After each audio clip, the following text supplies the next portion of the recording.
اعوذ باللہ من الشیطان الرجیم بسم اللہ الرحمن الرحیم.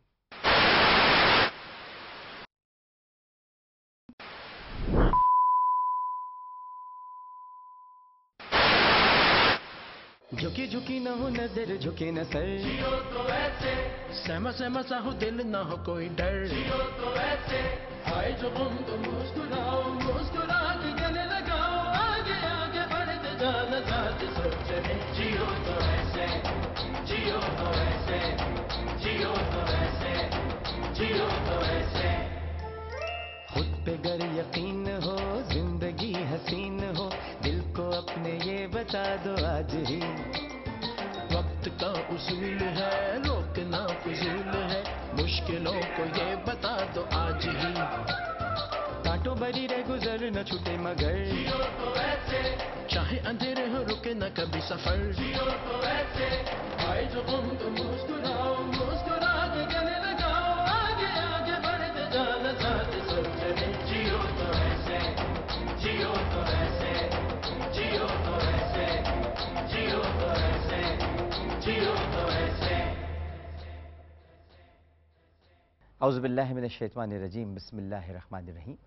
پاکستان میں موجود تمام ہی ناظرین کو، پاکستان سے باہر بھارت متحدہ عرب امارات، تمام خلیجی ریاستیں، مکہ مکرمہ، مدینہ منورہ، ٹیلی ویژن سیٹس کے سامنے موجود تمام ہی ناظرین کو انتہائی محبت، خلوص، ادب اور احترام کے ساتھ عامر لیاقت حسین کا پھر سے السلام علیکم. الحمد للہ وحدہ والصلاة والسلام علی من لا نبی بعدہ. اما بعد، اعوذ باللہ من الشیطان الرجیم بسم اللہ الرحمن الرحیم. اللہم صلی علی سیدنا و مولانا محمد وعلی آلہ واصحابہ وبارک وسلم وصلی علیہ.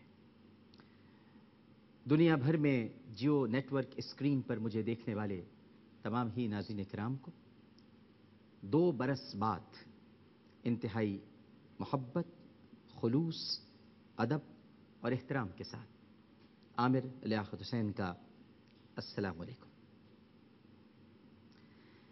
یہ 10 برس پہلے کی بات ہے کہ جب اس جیو نے سبھی کے لیے جینے کی دعا کے ساتھ ایک سادہ سے مشن کو اپنی آواز بنایا، اور پھر جیو اور جینے دو. یہ 4 حرف برداشت کا سر اور زندگی کا ساز بن گئے. جیو اور جینے دو، 4 حرف. سب کچھ ان 4 حروف ہی میں تو ہے. کہاں سے نکلے ہیں یہ 4 حرف؟ اللہ میں بھی 4 حرف ہیں، محمد میں بھی 4 ہیں، قرآن میں بھی 4 ہیں، یقین میں بھی 4 ہیں، سمتیں بھی 4 ہیں، خلیفہ بھی 4 ہیں، اور اللہ کے پیارے پیارے فرشتے بھی 4 ہیں. یہ دنیا بھی محتاج ہے حروف 4 کی. نفرت میں اگر 4 ہیں تو پیار میں بھی 4 ہیں. چنانچہ مجھے پہلے ہی دن یہ ذمہ داری سونپی گئی کہ میں جیو اور جینے دو کی اس تیز مگر ٹھنڈی روشنی میں ایک ایسا مذہبی پروگرام شروع کروں جہاں کبھی اندھیروں کو پلنے کا موقع نہ ملے. ہمارا مشن کسی مسلک اور کسی کے بھی مسلک، عقیدے یا نظریے کو بدلنا نہیں، بلکہ انہیں قریب لانا تھا. اور انسان ایک دوسرے کے قریب آتا ہی تب ہے جب بات کی جائے، گفتگو ہو، مکالمے کا آغاز ہو، اور اس بات پر اتفاق کیا جائے کہ میں آپ سے اتفاق نہیں کروں گا، لیکن فکر اور دلیل کی روشنی میں آپ کو سمجھنے کی کوشش ضرور کروں گا. اور میری یہ کوشش ہی دراصل برداشت ہے.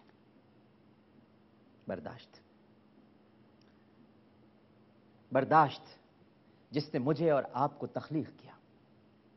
کیونکہ اگر زچگی کا درد ہماری ماں برداشت نہ کرتی تو ہم اس دنیا میں کبھی نہ آتے.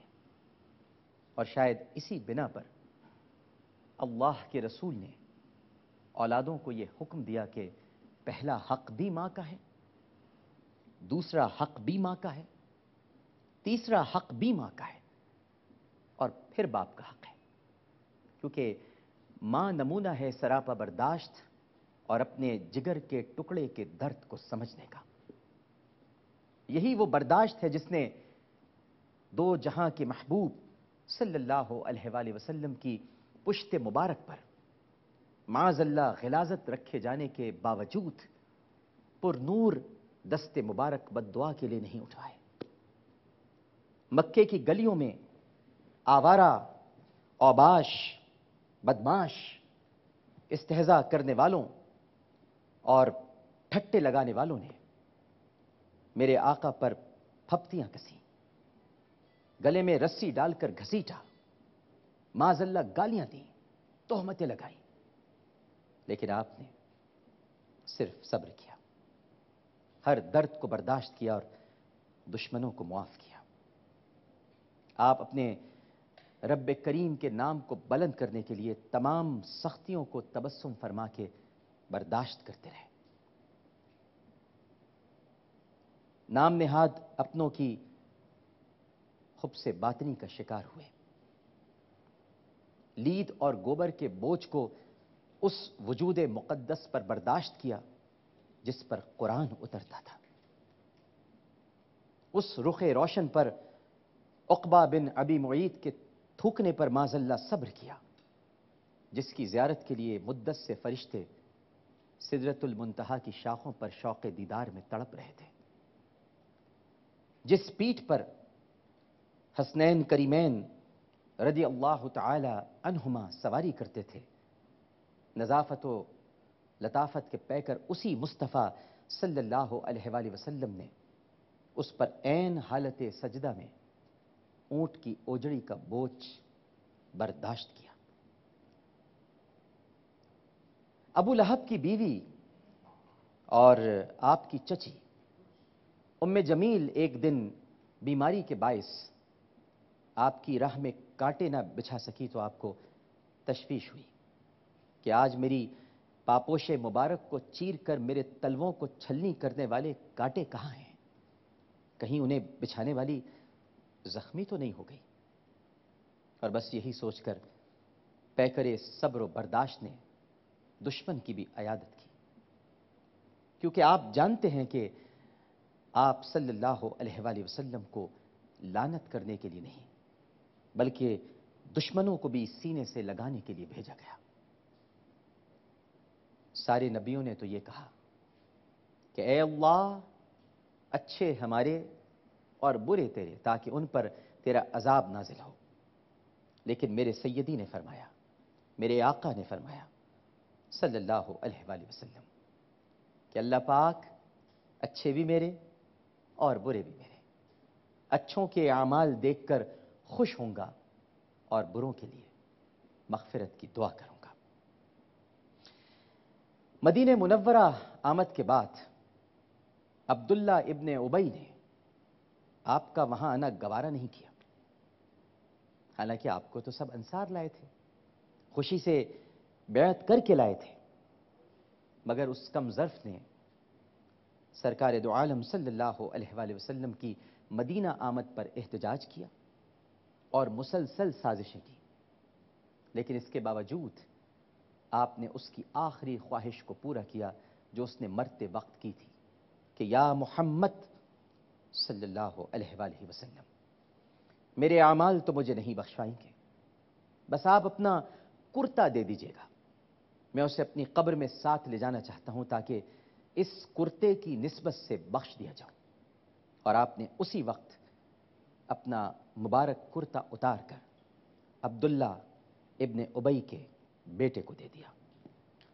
ناظرین کرام، آج پھر اسی برداشت کی ضرورت ہے، بلکہ یوں کہوں تو زیادہ مناسب ہوگا کہ کہیں زیادہ ضرورت ہے۔ یہ نہ صرف ایک انتہائی شفاف اور معطر پیغام ہے بلکہ ایک کلید ہے، ایک چابی ہے، ایک مفتاح ہے، ایک کی ہے انسانی تہذیب کے ارتقاء اور سماجی ہم آہنگی کی، اور شاید یہی اسلام کی سچی روح بھی ہے۔ ہم میں جذب کرنے کی صلاحیت ہونی چاہیے، بالکل بادلوں کی طرح، تاکہ اگر کہیں نفرت کا سوکھا پڑ جائے اور اشتعال قحط بن کر مکالمے کی کھیتی اجاڑ دے تو ہم اس خشک زمین کو رم جھم ساون کی طرح تر کر دیں، یا پھر زمین کی طرح جذب کر لیں اور احترام آدمیت کے درختوں کو برداشت کی توانائی سے توانا رکھیں۔ یہی ایک راستہ ہے ان تک پہنچنے کا جو سننا نہیں چاہتے۔ ہم میں برداشت ہوگی تو دوسرے بھی ہماری آواز سننے کی ضرورت محسوس کریں گے، اور پھر یہیں سے دل تک پہنچنے کی راہ نکلے گی، سختیاں پگھل جائیں گی اور شاید سوچیں بھی مل جائیں گی۔ یہ برداشت ہی ہمیں سکھاتی ہے کہ ہم ایک دوسرے کو کیسے قبول کریں، اور اسی برداشت کے سبب وہ دوسرا بھی کچھ دیر کے لیے تھمتا ہے کہ میں اسے سن تو لوں، یہ مجھ سے کہنا کیا چاہتا ہے۔ مجھے نہیں معلوم، لیکن میں نے ان 2 برسوں میں اس احساس کو مزید اپنی ذات پر غالب آتے دیکھا ہے کہ معاشرہ اب آہستہ آہستہ نہیں بلکہ بہت تیزی سے تقسیم ہو رہا ہے۔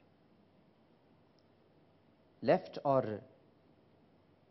رائٹ کی اس لڑائی میں ہم رائٹ اور رانگ کے درمیان فرق نہیں کر پا رہے، حالانکہ برسوں پہلے ہمارے دین نے رائٹ اور لیفٹ ان دونوں کی طرف ہمیں سلام کرنا سکھا کر یہ واضح پیغام دیا تھا کہ جو کچھ بھی ہو بس سلامتی کے ساتھ ہو۔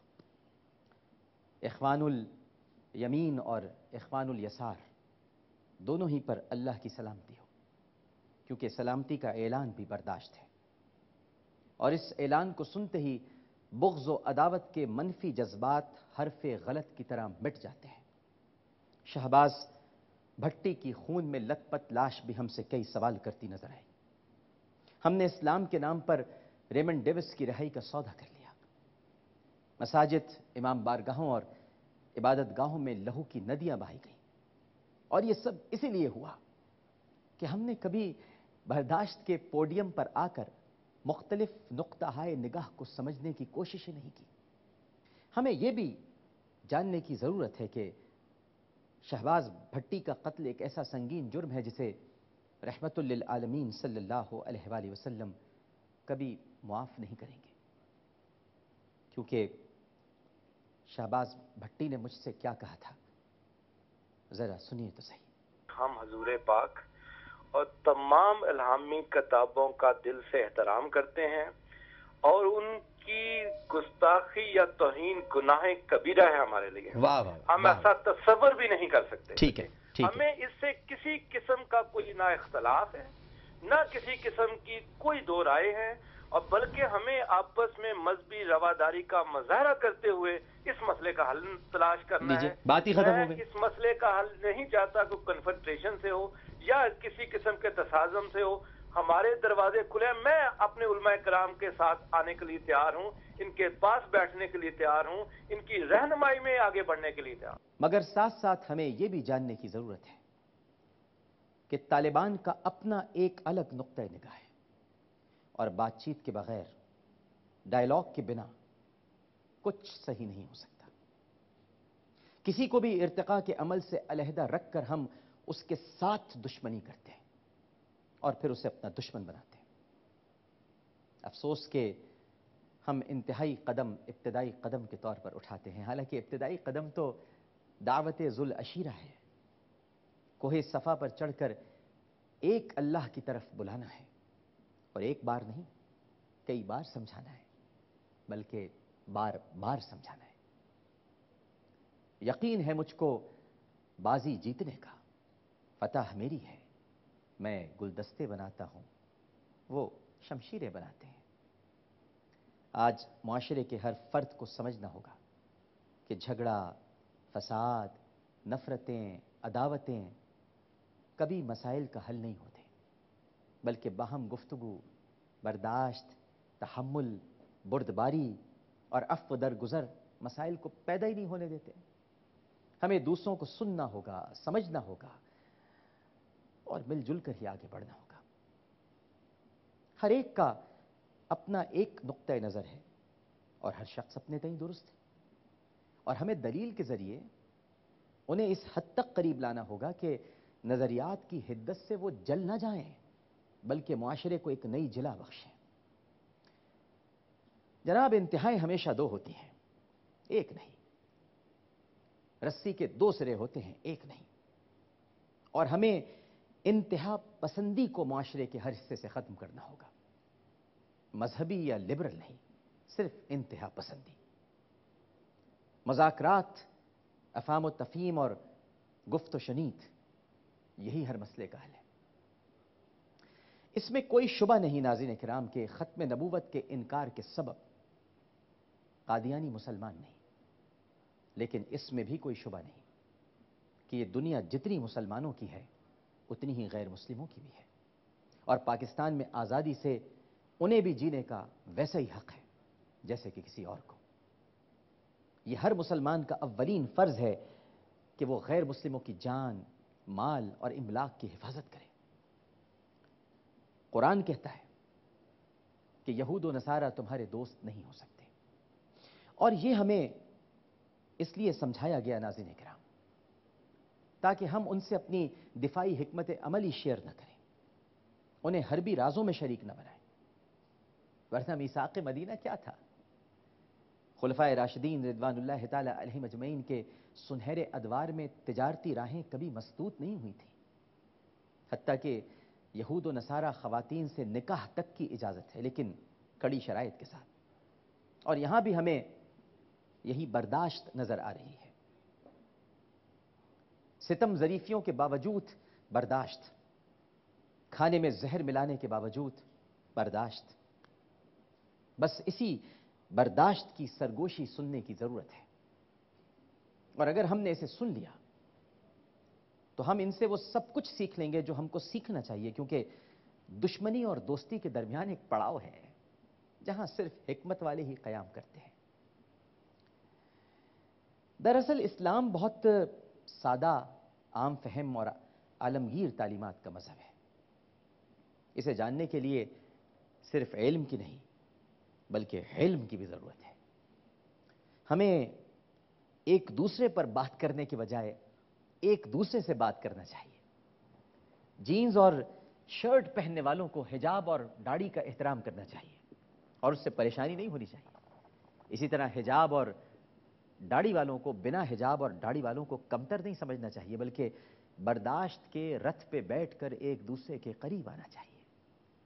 شاعر اسلام تو ہماری اساس ہیں، ہماری جان ہے، بس کہیں فرق پیدا کرنا ہے اور کہیں تفریق کم کرنی ہے۔ ہر شخص اپنے عمل کا ذمہ دار ہے، لیکن ہماری شخصیت کی پہچان ہمارے کردار سے ہے، جسے بہرحال خوبصورت ہونا چاہیے۔ معاشرے میں تنقید کے بجائے توصیف کو رواج دینا چاہیے۔ ایک دوسرے کو اپنا سمجھیں گے، خود سے بہتر سمجھیں گے، تبھی تو کچھ سیکھیں گے اور ماحول بہتر سے بہتر ہوگا۔ آج تو صفوں کے درمیان پھر سے بت رکھ دیے گئے ہیں، شخصیات کے بت، فرقہ واریت کے بت، ذات پات کے بت، مرد و عورت میں انسانی تفریق کے بت، اپنے اپنے عقیدوں اور نظریوں کے بت، مکر و ریاکاری کے بت، خیانت اور بدعہدی کے بت، ناانصافی اور بدعنوانی کے بت۔ اور ہم چونکہ ایک بت شکن کے امتی ہیں، لہذا ہمیں یہ بت گرانے ہوں گے۔ آج کے نوجوان کو مایوسی سے نکالنا ہے، ہر بزرگ کو پریشانی سے نکالنا ہے، بچوں کو حیرانی سے نکالنا ہے۔ وہ ٹیلی ویژن اسکرین پر لاشوں کے ٹکڑے دیکھ کر سہم جاتے ہیں، ٹارگٹ کلنگ کی خبریں سن کر لاشعوری طور پر امی سے پوچھتے ہیں کہ ابو تو گھر پر ہی ہیں نا، باہر تو نہیں گئے۔ ہم سب کو مل جل کر ہی اس معاشرے کو ٹوٹ پھوٹ سے بچانا ہے، اب توڑنے کا نہیں بلکہ جوڑنے کا کام کرنا ہے۔ مجھ سے بارہا یہ پوچھا گیا ناظرین کرام، بار بار یہ سوال کیا گیا کہ میں واپس کیوں آ رہا ہوں؟ یہ کام تو وہاں سے بھی ہو سکتا تھا جہاں میں تھا۔ درست، بالکل درست۔ ایک آواز کمرے میں گونجتی ہے جس سے گنے چنے افراد متاثر ہوتے ہیں، اور ایک انتخاب کوہ صفا ہوتا ہے جہاں انسانیت تک پیغام محبت اور پیغام رحمت پہنچتا ہے۔ میں بھی کوہ صفا پر چڑھنے والے کے نالین پاک سے لگی خاک کا ایک ذرہ ہی تو ہوں، اور چاہتا ہوں کہ پیغام کی وسعت محدود نہ ہو بلکہ مؤثر اور حدود سے ماں سوا ہو۔ چینلز ماں نہیں ہوتے کہ جو بدلی نہیں جا سکتی، اور یہ وہ نسبت بھی نہیں ہے کہ جس کے نام سے میں آخرت میں پکارا جاؤں گا، نہ ہی یہ مذہب ہے کہ جس کی تبدیلی ارتداد کی سرحدوں میں لے جائے۔ بس نظریات نہیں بدلنے چاہیے، افکار میں جوار بھاٹا مناسب نہیں، اور یقین متزلزل نہیں ہونا چاہیے۔ رابطے کا چینل کوئی بھی ہو، لیکن واسطے اور ضابطے کا چینل ایک ہی ہونا چاہیے، اور اسی وجہ سے میں واپس آیا ہوں۔